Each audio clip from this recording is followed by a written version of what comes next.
தினமும் நடக்கும் சம்பவங்கள். மனிதர்கள் எத்தனை வகையானவர்கள்? பொறாமை பிடித்தவர்கள், உழைக்காதவர்கள், திருடுபவர்கள், நல்லதை செய்தால் நன்மைக்கு பதிலாக தீமை செய்வார்கள். உன்னை போல் பிறரையும் நேசி, உன்னை போல் பிறரையும் நேசி. நம்மளை போல பிறரையும் நேசிக்கலாம். நம்மளை பிறர் நேசிப்பாங்களா?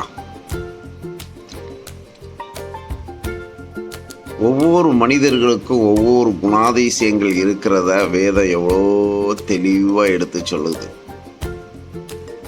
காதுள்ளவன் கேட்க கடவுது, காதுள்ளவன் கேட்க கடவுது.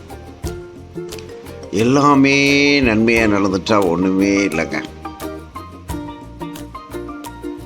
நீ ஒரு பெரிய பணக்கார வீட்டில் பிள்ளையா பிறந்து, பெரிய காரில் போய், பெரிய ஸ்கூலில் படித்து, பெரிய உத்தியோகத்தில் இருந்து, ரொம்ப அழகான பொண்ணை கல்யாணம் பண்ணி அப்படியே வாழ்க்கையை ஜாலியாகவே போயிட்டேன்னா இதெல்லாம் உலகத்தில் நடக்குதா? இல்லையே. நீ ஏழையாய் பிறந்து ஏழ்மை நிலையில் ஒவ்வொருவற்றையும் அன்பு செலுத்த நினைக்கும் போது, உன்னுடைய குறைபாடுகளையோ உன்னுடைய அறியாமைகளோ கேவலப்படுத்தி உன்னை அப்படியே தூரமாக தள்ளும்போது நீ ஆண்டவரை நோக்கி பார்த்தேனால் அவர் சொல்கிறார், திக்கற்ற பிள்ளைகளுக்கு தேவன் நான், திக்கற்ற பிள்ளைகளுக்கு தேவன் நான். உன்னை நான் என் உள்ளங்கையில் வரைந்திருக்கிறேன், நான் உன்னை மறப்பதில்லை. நீ கீழாகாமல் மேலாவாய், உன்னை வாளாக்காமல் தலையாக்கு. எத்தனை எத்தனை எத்தனை எத்தனை ஆசீர்வாதமான வார்த்தைகள்! அதெல்லாம் உனக்கு சும்மா வந்துருமா?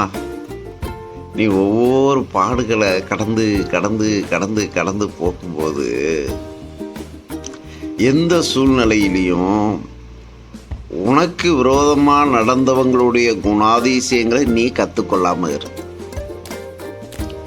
உனக்கு விரோதமாக நீ பாவம் பண்ணாமல் நீ அவங்கள நல்லவங்களா நினைக்கும் போது உன்னை அவங்க தங்களுடைய சுயலாபத்துக்காக ஒன்றை சேதப்படுத்தும் போது அவங்கள ரசித்து பாரு. எப்படி அந்த குணாதிசயம் உனக்குள் வந்துட வேண்டாம். துன்மார்க்கரின் நிழலை கூட பார்க்க வேண்டாம். அவர்கள் துன்மார்க்கர், அவர்கள் துன்மார்க்கத்தில் பழக்கப்பட்டவர்கள். அவர்கள் யாரையாவது காயப்படுத்தவில்லை என்றால் அவர்களுக்கு தூக்கம் வருவதில்லை. யாரையாவது சேதப்படுத்தவில்லை என்றால் அவர்களுக்கு தூக்கம் வராது. பாவம் இல்லை, இதை எடுத்துக்கொண்டு போவார்கள். உன்னை தள்ளுகிறவள் நீ தள்ளிட்டு உனக்கு ஒரு மேன்மையான வாழ்வை தர தேவன் வல்லமை உள்ளவராயிருக்கிறார்.